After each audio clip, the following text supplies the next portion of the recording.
Hello students, welcome once again to the web classes. Today we are going to see subject statistics, unit number 1 of part 2. The name of chapter is probability. So here we go.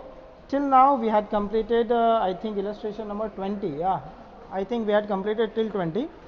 Now today we are going to see the limitations of probability. So what are the limitations of probability? So I am reading line by line, and I'm sure you will note it down. Okay, the first is the probability of an event cannot be found by this definition if there are infinite outcomes. So अगर outcomes जो है वो infinite है, वो अगर अनंत है तो हम उसकी probability find नहीं कर सकते. The probability of an event cannot be found by this definition if the total number of outcomes are not known. मतलब अगर total outcome ही नहीं पता तो क्या probability find करोगे भैया? हाँ. Now third, the probability of an event cannot be found by this definition if the elementary outcomes in the sample space of a random experiment are not equiprobable. अगर elementary events equiprobable नहीं है, ठीक है, तो probability find तो की जा सकेगी, लेकिन वो probability wrong मानी जाएगी, वो आंसर जो भी है वो wrong माना जाएगा. So that is the limitation. The word equiprobable mentioned in the mathematical definition of probability, equiprobable events are the events with the same probability. Thus the word probability is used in the definition of probability. है मतलब क्या कहना चाह रहा है कि हम probability find कर रहे हैं और probability का ही use कर रहे हैं, है ना. तो these are the 4 limitations. एक बार ये limitations को repeat कर लेते हैं. क्या क्या limitations है? If the number of outcomes are infinite, then we cannot find the probability. If the total number of outcomes are not known, then we cannot find the probability. If the elementary outcomes are not known, then we cannot find the probability. And in the definition of probability there is a word, they are using the word equiprobable. Hence in the definition of probability we are using the word probability, that is not appropriate. Okay, so these are the 4 limitations of probability. Now move to the next. Now law of addition of probability. कि law of addition क्या है कि जब दो probability को combine किया जाता है तो उसे हम कहते हैं law of addition. Now law of addition हम यहाँ देखने वाले हैं, law of addition of 2 event and law of addition of 3 event. Now if we are going to study the law of addition of 2 event, मतलब कि event A और event B को plus करना है और दोनों में जो कॉमन है वो उसे माइनस करना है. क्या करना है? इवेंट ए और इवेंट बी दोनों को प्लस करना है और दोनों में जो कॉमन है उसे माइनस करना है, उसे निकाल फेंकना है. कैसे निकालना है? तो बिल्कुल ऐसे ही निकालना है. कैसे? जैसे एक सॉन्ग है ना, मैंने इंस्टाग्राम पे सुना था कि कचरा वाला आया घर से, नहीं गाड़ी वाला आया घर से कचरा निकाल. ओके, तो इसी तरह से हम उसे निकाल फेंकेंगे बात. ठीक है, तो दोनों में जो कॉमन है वो हम निकाल देंगे. क्या हुआ इसका? तो इसके जो फॉर्मूला है वो कैसा होगा? तो इसका फॉर्मूला होगा P of A union B is equal P of A plus P of B, और इन दोनों में कॉमन क्या है? P of A intersection B. ये कॉमन पोर्शन हम इसमें से निकाल देंगे. ठीक है, तो that is called law of addition of 2 event. What? Law of addition of 2 event. જોઈએ હવે કેટલું થાય છે. So law of addition of 2 events has completed. Now law of addition of 3 event. तो 3 इवेंट अगर हैं तो वो 3 इवेंट का क्या करेंगे? बिल्कुल इसी तरह से हम इवेंट ए बी सी तीनों को प्लस करेंगे और तीनों में जो कॉमन पोर्शन है वो एलिमिनेट करेंगे. जैसे A intersection B minus B, A intersection C minus and B intersection C minus, और जो तीनों में कॉमन है एक जैसा उसे हम करेंगे प्लस. क्लियर? तो ये हो गया law of addition of 3 events. Now if event A and B in the sample space of a random experiment are mutually exclusive. exclusive का मतलब है दोनों में कुछ भी कॉमन नहीं है. अगर कॉमन नहीं है तो ये पोर्शन जो है वो एलिमिनेट हो जाता है. जब वो पोर्शन एलिमिनेट हो जाएगा तो हमारा A यूनियन B बचेगा P of A plus P of B. Then अगर तीनों 3 इवेंट कैसे हैं? म्यूचुअली एक्सक्लूसिव हैं, तो हमारे इंटरसेक्शन सारे एलिमिनेट हो जाएंगे. तो बचेगा क्या? P of A plus P of B plus P of C. ठीक है, अगर इवेंट एग्जॉस्टिव है, कैसे हैं? एग्जॉस्टिव है. एग्जॉस्टिव का मतलब होता है A union B is equal 1 और A union B union C is equal 1. So whatever the events are given, if they are exhaustive event, then the total और the union of that event would be 1. Is that clear?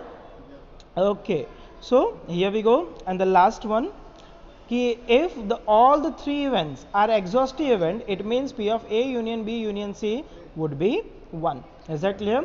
Now अब हम एक छोटा सा नन्हा सा प्यारा सा सम लेते हैं और उसे सॉल्व करते हैं. वो सॉल्व करने के साथ ही most probably this would be the last.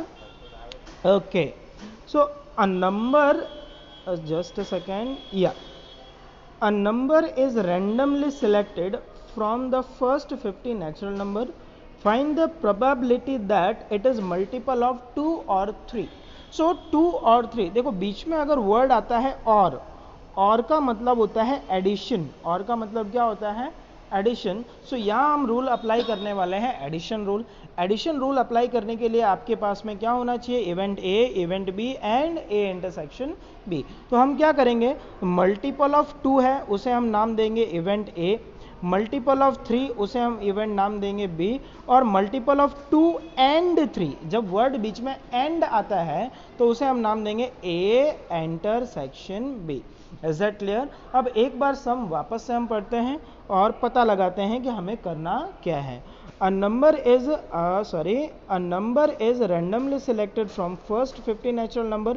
Find the probability that it is a multiple of 3. A number means एक नंबर चुना जाता है. तो हमारा n क्या हो जाएगा, n हो जाएगा 50C1. 50C1 मीन्स आंसर हो गया n का 50. नाउ अब हम क्या फाइंड करेंगे, हम फाइंड करेंगे event A. Event A means multiple of 2. So the event which is multiple of 2 is denoted by event A.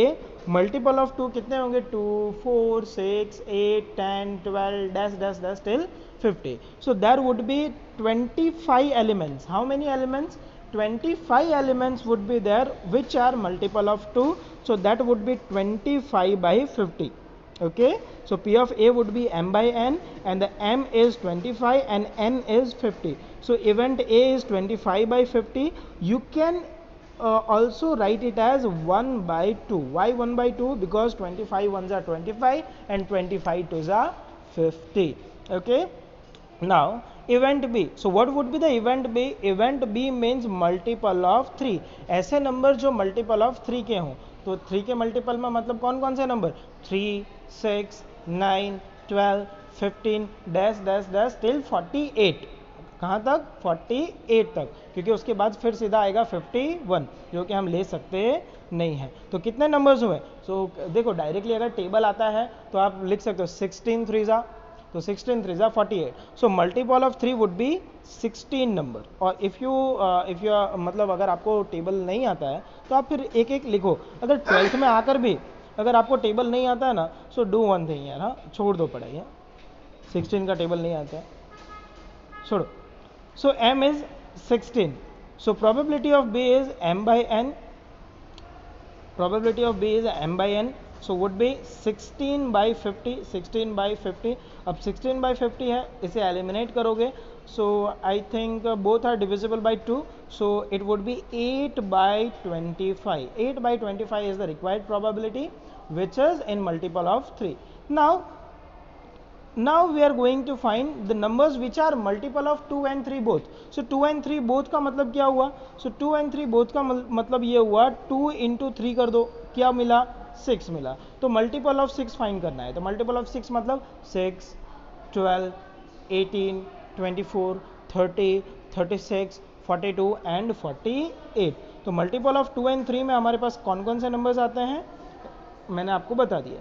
तो मल्टीपल ऑफ 3 में हमारा हो गया इवेंट ए इंटरसेक्शन बी, हमारा हो जाता है 8 by 50. क्या हो जाता है, 8 by 50. I think I made mistake somewhere. No. 8 by 50 is our answer. Okay. अब both are divisible by 2. So 4 by 25 would be the answer. Is that clear? Now finally apply the law of addition. So A union B is equal P of A plus P of B minus P of A intersection B.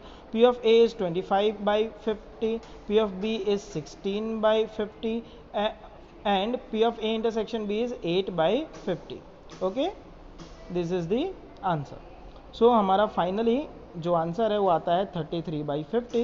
The required probability is 33/50। So hopefully law of addition आपको समझ में आ गया है। अगर ये समझ में आ गया है तो आपको इलस्ट्रेशन नंबर 19 करना है, लॉ ऑफ एडिशन को मेमोराइज करना है और सम आप करोगे 1 और 2 किस में से, एक्सरसाइज नंबर 1.3 में से। कहाँ से, एक्सरसाइज 1.3 से सम नंबर 1 और 2 कंप्लीट करोगे। So that's all for today, bye bye, thank you.